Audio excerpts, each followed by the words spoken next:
Minnesota sports flowing in their veins. Mackey and Judd on Score North and ScoreNorth.com. Boys, people get worked up when I tell the truth about Nelson Cruz.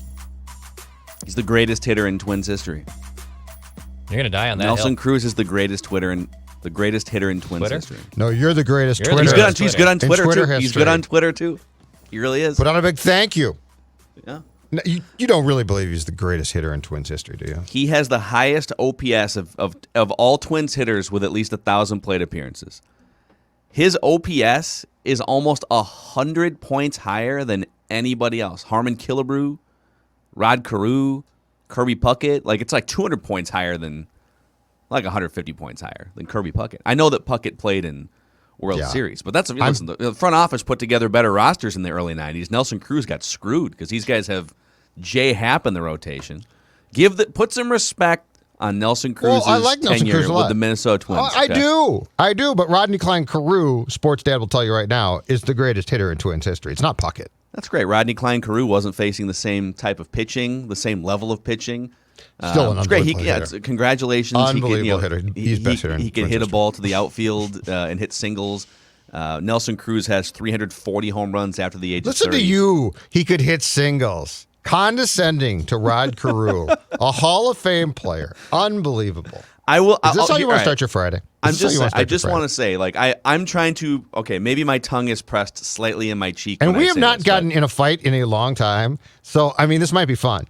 But I just want to say, I feel like the Nelson Cruz era has sort of passed by because we had the weird pandemic season last year. There were no fans, and then the Twins got off to just a nightmare start this year, and people disengaged. So it's like all of a sudden you wake up, and it's been 3 years of Nelson Cruz, and he's going to go play for the Rays and maybe win a championship. And I'm rooting for that to happen now. I want that guy to win a ring, and I want Tampa to pay it off. But yes. I don't know if we fully appreciate the greatness that we witnessed for 3 years.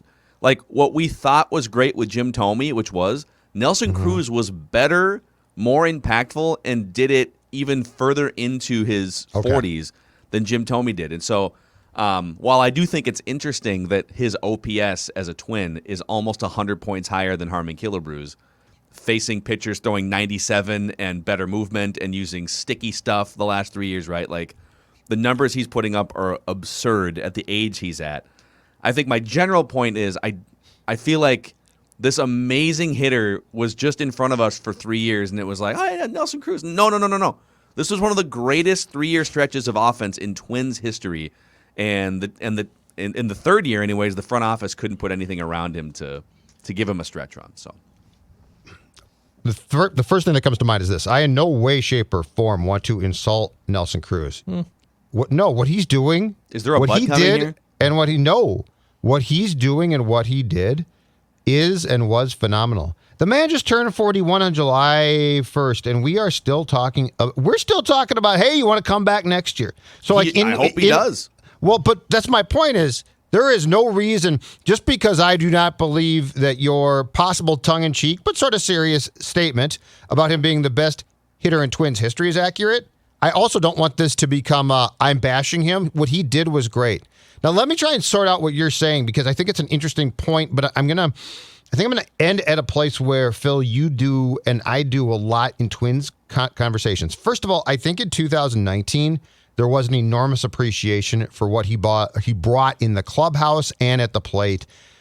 He clearly led the Bomba squad, which, yes, the ball was juiced, but your team still hit 307 home runs, which is a Major League Baseball record. So, the ball was juiced for everybody, and he was the king of the. Yeah, exactly. So there's no putting that down as if, well, that's a fluke. It was impressive, and I think we all did, and the fan base did really appreciate what he brought. So I don't think that got underplayed or undersold.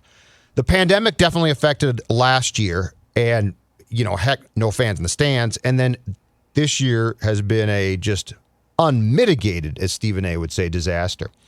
But here's where I think we run into a little bit of a problem, and this is not Cruz's fault necessarily, but it's definitely something that we always talk about. which is you brought him here 2019, partially, go back to then, you guys, to mentor Miguel Sano. I mean, that was part of the goal. And in 2019, one could argue he did a nice job there and actually probably got more production. But we are also talking about a team that with Cruz in his first 2 years here won back-to-back American League Central titles, right? Which was, again, great. And still didn't win a playoff game. And so I think that's where the luster comes off a lot of Twins things, which is Nelson Cruz, great season. Now the playoffs start. And so I'm not going to crap on people for just in general, not just with Cruz, for losing their enthusiasm for this franchise, because when push comes to shove and it's go time, right? It's go out there and, you don't do a thing offensively, which they didn't. You start, and this is not Cruz's fault again, Dobnik in game 2 at Yankee Stadium. That's where I think it's sort of, there gets to be a lack of appreciation because there's frustration. Does that make sense? Yeah. Well, I think because one of the when I tweeted out the greatest hitter in Twins history thing last night with the OPS stats to back it up, by the way. So I have proved to you statistically that he is the greatest hitter in Twins history. The biggest comeback was Puckett did it in the World Series. Well, I mean, yeah, if Nelson Cruz had better teammates around him, maybe he would have played more playoff games, and maybe he would have played in an American League Championship Series. You know what? I bet you if the Rays get to the American League Championship Series and the World Series, I'll bet you Nelson Cruz hits a couple clutch home runs. That's the type of dude he is. So it's so much harder in baseball, though, because you can't just have one superstar and he carries the team. I mean, look at the Angels. Look at the team that Mike Trout's still out with an injury, but they've got Shohei Ohtani and Mike Trout on that team up until Trout hurt his calf or whatever it was a month back. And they're going to finish 10 games under 500 with maybe the two best players in all of baseball because you need a roster around you. And that's been the most disappointing thing. It's God, you get these guys like Cruz, and you had the 1 year, 2019, and then I think they sort of failed to realize the urgency of that team's chance, and they didn't really do much at the trade deadline. So that's what bothers me the most about it. When you see him go, it's he's going to go and mash in October for the Rays. A team, by the way, with fewer resources, less money to spend on payroll, and still wins 90, 95 games and knocks on the door a World Series championship. So on the flip side, they did get two good, hard-throwing strikeout arms. Especially, is it Joe Ryan? Is that the 25-year-old kid? Correct. He's actually in Tokyo right now for the Olympics. Big strikeout pitcher in the minor leagues. My first instinct is, well, these guys are this haul is only as good as the Twins are at developing them, right? But the good news is the Rays are amazing at developing pitchers, and these dudes aren't 20, 21. These dudes have almost fully incubated through the Rays process the last handful of years.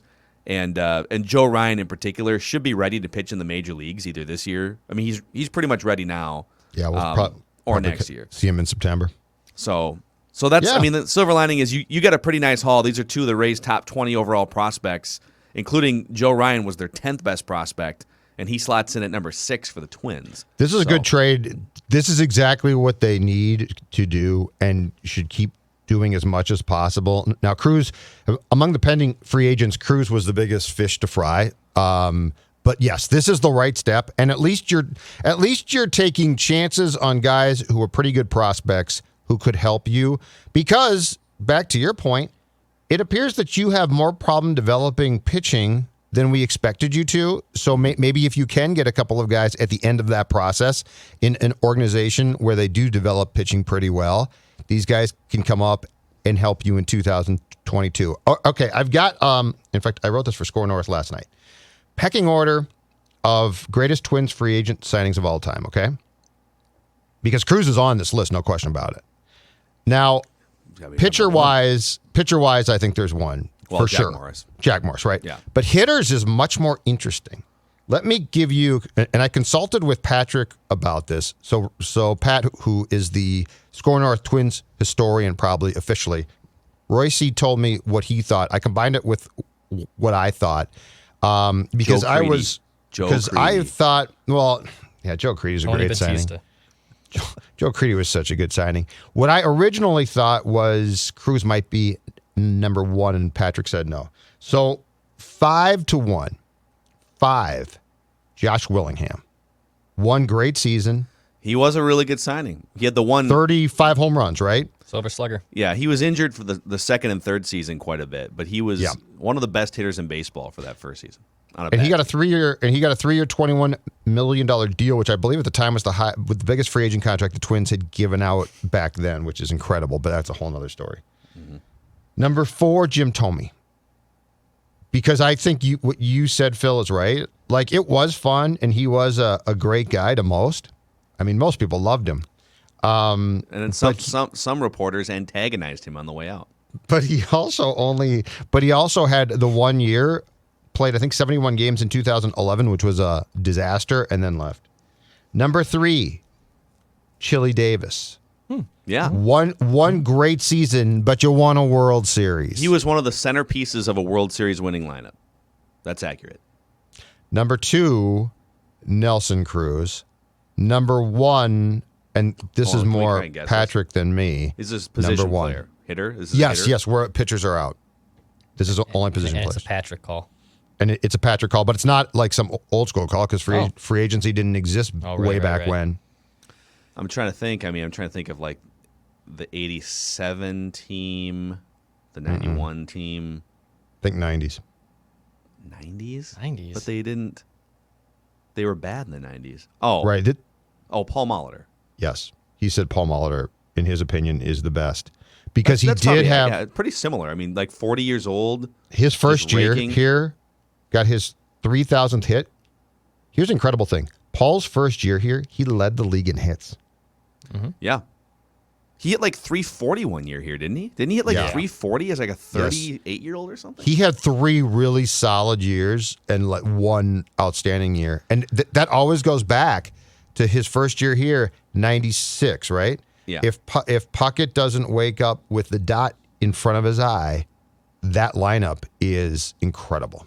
Yeah, it's and that lineup scored a bunch of runs. I mean, they gave up like 900 runs as a staff right in the middle of the steroid era. Can you imagine that lineup with Puckett in it? Molitor, Nobby, right? I mean, just absurd. Can you humor me just for like 2 minutes on this greatest hitter in Twins history thing? There's one path I want to explore because the most common response when I threw that out there last night, and I've trademarked it now, the greatest hitter in Twins history, all caps. We'll be selling T-shirts at some point. Nelson and I are going to form a business. It's great. Sure. Yeah. The biggest, most common response is to name a player from 40 years. Like, well, Rod Carew hit 388 back in the 1970 whatever. Well, what about Harmon Killebrew, the killer? Right? Did you ever watch? You were too young to watch him in the 60s. And it's like I love baseball history. I've got about 9 of those baseball history coffee table books that no one ever reads, but I do. I love baseball history. Baseball is the only sport where you can bring up a modern day contemporary elite athlete, whether it's Nelson Cruz or like in football. Boy, Pat Mahomes is the greatest quarterback I have ever seen. Well, you're too young to have watched Y.A. Tittle, right? Boy, Justin Jefferson, boy, I haven't seen anyone at that young of an age do what he's doing on a football field. He might be the best young wide receiver ever, right? Well, Sonny, back in my day, Crazy Legs Hirsch was the best, whatever. No one does that in the other sports. Have you ever seen John Havlicek scoop layup? Son, maybe you should watch some old film before you start talking up LeBron and Giannis. It's but in baseball, we do it. Not only do we do it with authority. It's no. You never saw Babe Ruth. You never saw Mickey Mantle and Harmon Killebrew. It's those guys weren't facing the Latin American pitchers that these guys are facing. Those guys weren't facing 97. Pitchers were barely throwing sliders back in the 1940s, 50s, and 60s. But baseball is the only sport where we view it then the same way we view it now because the numbers that we measure players by are all the same, right? In the NFL, it's QBR comes along and PFF comes along, and we've now completely changed the way that we evaluate players. And NBA, all these efficiency ratings and the three-point shot and all these things, it's in baseball, it's batting average, it's on-base percentage. The mainstream hasn't adopted weighted runs created or wins above replacement, right? So I don't know. I guess my point is we do this in baseball all the time where it's like, oh, no, you never saw that guy play 100 years ago. You need to shut your mouth when you're talking about Mike Trout. I see what you're saying, but the thing that then is, and I've said this about sports for a long time, it includes baseball. Then you've got to draw lines about what eras that we're talking about, because Babe Ruth is the greatest player of his era. Never faced a black pitcher. Exactly. Never faced a Dominican pitcher. But so Cruz might qualify as the greatest Twins hitter, for instance, since 2000. That could probably be true. But I think you need to draw. I think what you're saying is relative to his era, like yes, Carew to his era, Killebrew to his era. Right. The only thing to me, cross comps are difficult. But the only thing Killebrew has on the 3 years we've seen with Nelson Cruz is, well, he just played for the Twins for like 12 or 15 years or whatever it was. So he played longer. I get that. But if you could take this version of Nelson Cruz, well, he didn't play long enough. Well, what do you think would happen if you gave Nelson Cruz like 5 more years in his 30s with the Twins? He would still be amazing. So I'm not going to punish Nelson for not having found the Twins earlier in life. He was amazing with the Mariners, and he was amazing with the Rangers. Can we call him the greatest Twins hitter, possibly, or probably, since 2000? Where do you rank Brett Favre among great Vikings quarterbacks? Number 2 behind Fran? I've done this before. No, I think I ranked him I think when I did this at the start of the pandemic, I think I ranked him 3rd. But I mean, you get Kramer did it because longer. of the Kramer did it longer because of Culpepper the one. Yeah, did it longer. But that's what makes these debates. But that's what makes these debates fun too. But baseball, you're right. Baseball's the one sport where we just draw no lines, and we're just like, well, let's get best baseball players of all time: Babe Ruth, Mantle, Cap Trout. Anson, and we don't Christy do that. Mathewson. And we are, don't sell the big train short, okay? Walter Johnson could bring it. Do you know how hard he threw? I heard he was once clocked at 89 miles an hour. Walter Johnson, like the strikeout artist of the 1920s or whatever, literally struck out like 5 batters per night. Like he was Nick Blackbird. Baseball does not big train because the history of the game. Throw the ball around the field. The big train's on the mound. It's going to be a fastball coming right down the middle. Because the history of the game is all we have with baseball. Like, it's a huge thing because it's one of the few things that we have. We do just try and draw comps between everybody. Yeah. I'm just saying, But Nelson Cruz, look, congratulations. You were great here. Go to Tampa and win. You won't because your starter will be throwing a great game in a pivotal playoff game, and Kevin Cash will get a call from upstairs and be told to yank that pitcher, and then he'll bring in the bullpen, and they'll collapse. Wow. No, I'm sure. That's one of the worst moves of all time. Yeah, it was. But Nelson Cruz, that's they have enough offense. They have enough offense to have a 5-run lead now. That's Nelly's going to hit a granny. Yeah, well, I hope he does well. I hope he gets a ring. I have serious reservations about him coming back. Okay. Well, let's switch gears.